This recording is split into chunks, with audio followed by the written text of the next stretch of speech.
हनुमान बहुत शक्तिशाली हैं, लेकिन उनका पूजन इसलिए है कि वो विनम्र बहुत हैं।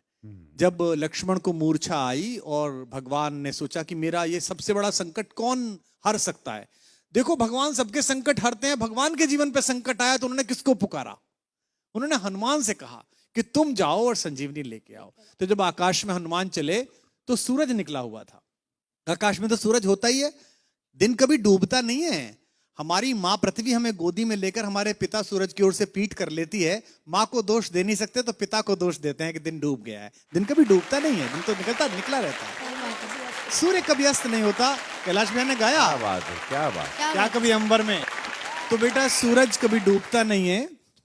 तो सूरज आकाश में मिला, और अगर सूरज इधर निकल जाता जहां लक्ष्मण लेटे हुए थे तो भगवान के जीवन का सबसे बड़ा संकट आ जाता। उनका भुजा जैसा भाई, जिसे वो अपनी भुजा कहते हैं दाहिनी, वो पृथ्वी छोड़ जाता और भगवान सहन न कर पाते। तो इतना बड़ा काम करने गए और कितने ताकतवर थे, पंच तत्वों में से एक पवन के बेटे हैं। सूरज से मिले तो उन्होंने कितनी विनम्रता से बात की। रवि भाई, सूरज से बोले, हे सूरज इतना याद रहे संकट एक सूरज वंश पे है। ये नहीं कहा कि मैं तुम्हारे लिए प्रार्थना कर रहा हूं, तुम्हारा ही खानदान है ना, सूर्यवंशी राम का भाई परेशान है, तुम भी सूर्य हो तो आप ही के खानदान का काम करने जा रहा हूं। विनम्रता देखना आप कितने पोलाइट हैं, है ना। ये सूरज इतना याद रहे संकट एक सूरज वंश पे है, लंका के नीच राहु द्वारा आघात दिनेश अंश पर है। मेरे आने से पहले यदि किरणों का चमत्कार होगा तो सूर्यवंश में सूर्यदेव निश्चित ही अंधकार होगा। कितना प्यार से बोल रहे हैं देखो आप।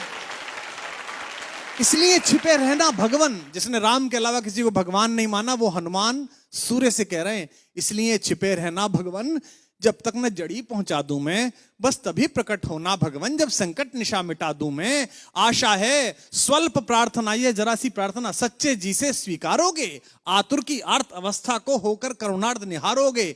8 लाइन की विनती के बाद धीमे से अपना विजिटिंग कार्ड दिया सूरज को। शक्ति पाना, यश पाना, लेकिन विनम्र रहना। आशा है स्वल्प प्रार्थना ये सच्चे जी से स्वीकारोगे, आतुर की आर्त अवस्था को होकर करुणार्थ निहारोगे।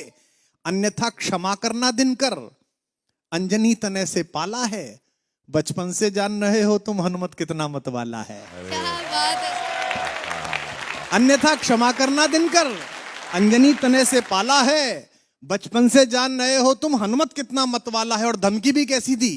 ये जो रवि भैया खड़े हैं ना आपके बगल में, इनके इलाका जहां से शुरू होता है वह धमकी ऐसी दी जाती है कि इतना गोली मारेंगे कि खोखा बेच के करोड़पति हो जाइएगा।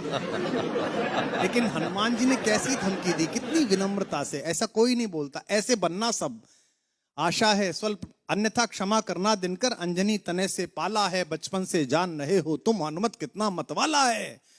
मुख में तुमको धर रखने का फिर वही क्रूर साधन होगा, बंदी मोचन तब होगा जब लक्ष्मण का दुख मोचन होगा।